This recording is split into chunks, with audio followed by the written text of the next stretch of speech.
A Room with a View, by E.M. Forster. Chapter 17. Lying to Cecil. He was bewildered. He had nothing to say. He was not even angry, but stood with a glass of whisky between his hands, trying to think what had led her to such a conclusion. She had chosen the moment before bed, when, in accordance with their bourgeois habit, she always dispensed drinks to the men. Freddy and Mr. Floyd were sure to retire with their glasses, while Cecil invariably lingered, sipping at his while she locked up the sideboard. "I am very sorry about it," she said. "I have carefully thought things over. We are too different. I must ask you to release me, and try to forget that there ever was such a foolish girl." It was a suitable speech, but she was more angry than sorry, and her voice showed it. "Different? How? How?"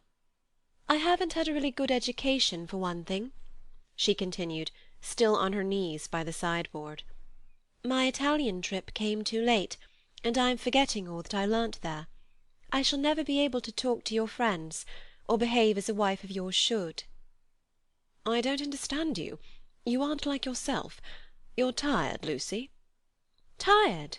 she retorted, kindling at once. "That is exactly like you. You always think women don't mean what they say." "Well, you sound tired, as if something has worried you." "What if I do? It doesn't prevent me from realizing the truth.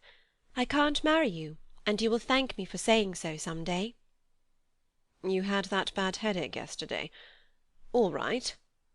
For she had exclaimed indignantly, "I see it's much more than headaches. But give me a moment's time." He closed his eyes. "You must excuse me if I say stupid things, but my brain has gone to pieces. Part of it lives 3 minutes back, when I was sure that you loved me, and the other part—I find it difficult—I am likely to say the wrong thing."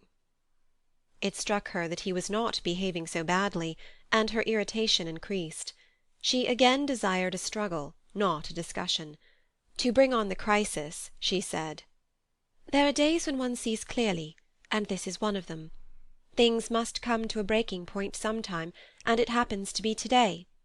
If you want to know, quite a little thing decided me to speak to you, when you wouldn't play tennis with Freddy."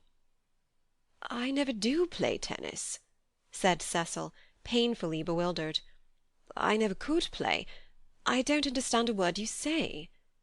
"You can play well enough to make up a fool. I thought it abominably selfish of you." "No, I can't. Well, never mind the tennis. Why couldn't you have warned me if you felt anything wrong? You talked of our wedding at lunch. At least, you let me talk." "I knew you wouldn't understand," said Lucy quite crossly. "I might have known there would have been these dreadful explanations. Of course it isn't the tennis. That was only the last straw to all I have been feeling for weeks. Surely it was better not to speak till I felt certain." She developed this position. "Often before I have wondered if I were fitted for your wife, for instance in London. And are you fitted to be my husband? I don't think so. You don't like Freddy, nor my mother. There was always a lot against our engagement, Cecil, but all our relations seemed pleased, and we met so often, and it was no good mentioning it until—well, until things came to a point. They have today. I see clearly. I must speak. That's all." "I cannot think you are right," said Cecil gently. "I cannot tell why, but though all that you say sounds true, I feel that you are not treating me fairly. It's all too horrible." "What's the good of a scene?" "No good. But surely I have a right to hear a little more." He put down his glass and opened the window. From where she knelt, jangling her keys, she could see a slit of darkness, and peering into it, as if it would tell him that little more, his long, thoughtful face. "Don't open the window. And you'd better draw the curtain too. Freddy or any one might be outside." He obeyed. "I really think we had better go to bed, if you don't mind. I shall only say things that will make me unhappy afterwards. As you say, it is all too horrible, and it is no good talking." But to Cecil Now that he was about to lose her, she seemed each moment more desirable. He looked at her, instead of through her, for the first time since they were engaged. From a Leonardo she had become a living woman, with mysteries and forces of her own, with qualities that even eluded art. His brain recovered from the shock, and in a burst of genuine devotion he cried, "But I love you, and I did think you loved me." "I did not," she said. "I thought I did at first. I am sorry, and ought to have refused you this last time too." He began to walk up and down the room, and she grew more and more vexed at his dignified behaviour. She had counted on his being petty. It would have made things easier for her. By a cruel irony she was drawing out all that was finest in his disposition. "You don't love me, evidently. I dare say you are right not to. But it would hurt a little less if I knew why." "Because—" a phrase came to her, and she accepted it. "You're the sort who can't know any one intimately." A horrified look came into his eyes. "I don't mean exactly that. But you will question me, though I beg you not to, and I must say something. It is that, more or less. When we were only acquaintances you let me be myself, but now you're always protecting me." Her voice swelled. "I won't be protected. I will choose for myself what is ladylike and right. To shield me is an insult. Can't I be trusted to face the truth, but I must get it second-hand through you? A woman's place! You despise my mother, I know you do, because she's conventional and bothers over puddings. But, oh goodness!" She rose to her feet.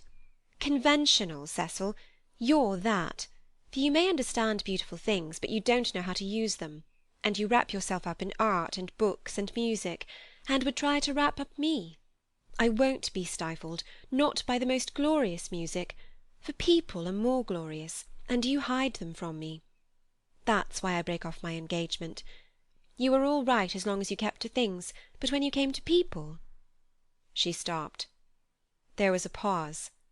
Then Cecil said, with great emotion, "It is true."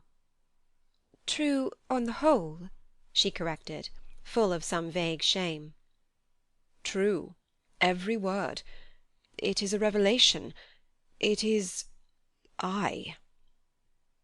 "Anyhow, those are my reasons for not being your wife." He repeated, "The sort that can know no one intimately. It is true. I fell to pieces the very first day we were engaged. I behaved like a cad to Beebe and to your brother. You are even greater than I thought." She withdrew a step. "I am not going to worry you. You are far too good to me. I shall never forget your insight. And, dear, I only blame you for this. You might have warned me in the early stages, before you felt you wouldn't marry me, and so have given me a chance to improve. I have never known you till this evening. I have just used you as a peg for my silly notions of what a woman should be. But this evening you are a different person. New thoughts, even a new voice." "What do you mean, a new voice?" she asked, seized with an uncontrollable anger. "I mean that a new person seems speaking through you," said he. Then she lost her balance. She cried, "If you think I am in love with someone else, you are very much mistaken." "Of course I don't think that. You are not that kind, Lucy." "Oh yes, you do think it. It's your old idea, the idea that has kept Europe back. I mean the idea that women are always thinking of men. If a girl breaks off her engagement, everyone says, 'Oh, she had someone else in her mind. She hopes to get someone else.' It's disgusting, brutal. As if a girl can't break it off for the sake of freedom." He answered reverently, "I may have said that in the past. I shall never say it again. You have taught me better." She began to redden, and pretended to examine the windows again. "Of course there is no question of someone else in this, no jilting or any such nauseous stupidity. I beg your pardon most humbly if my words suggested that there was. I only meant that there was a force in you that I hadn't known of up till now." "All right, Cecil, that will do. Don't apologize to me. It was my mistake." "It is a question between ideals, yours and mine, pure abstract ideals, and yours are the nobler." I was bound up in the old vicious notions, and all the time you were splendid and new." His voice broke. "I must actually thank you for what you have done, for showing me what I really am. Solemnly, I thank you for showing me a true woman. Will you shake hands?" "Of course I will," said Lucy, twisting up her other hand in the curtains. "Good night, Cecil. Good-bye. That's all right. I'm sorry about it.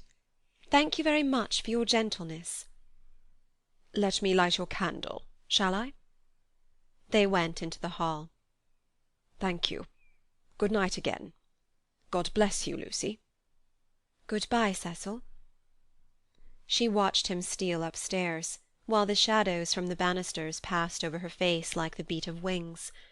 On the landing he paused, strong in his renunciation, and gave her a look of memorable beauty. For all his culture, Cecil was an ascetic at heart, and nothing in his love became him like the leaving of it. She could never marry. In the tumult of her soul that stood firm. Cecil believed in her. She must some day believe in herself. She must be one of the women whom she had praised so eloquently, who care for liberty and not for men. She must forget that George loved her, that George had been thinking through her and gained her this honourable release, that George had gone away into—what was it? The darkness. She put out the lamp. It did not do to think, nor, for the matter of that, to feel. She gave up trying to understand herself, and joined the vast armies of the benighted, who follow neither the heart nor the brain, and march to their destiny by catchwords. The armies are full of pleasant and pious folk, but they have yielded to the only enemy that matters, the enemy within. They have sinned against passion and truth, and vain will be their strife after virtue. As the years pass, they are censured. Their pleasantry and their piety show cracks. Their wit becomes cynicism, their unselfishness hypocrisy. They feel and produce discomfort wherever they go. They have sinned against Eros and against Pallas Athena, and not by any heavenly intervention, but by the ordinary course of nature. Those allied deities will be avenged. Lucy entered this army when she pretended to George that she did not love him, and pretended to Cecil that she loved no one. The night received her, as it had received Miss Bartlett 30 years before. Chapter 17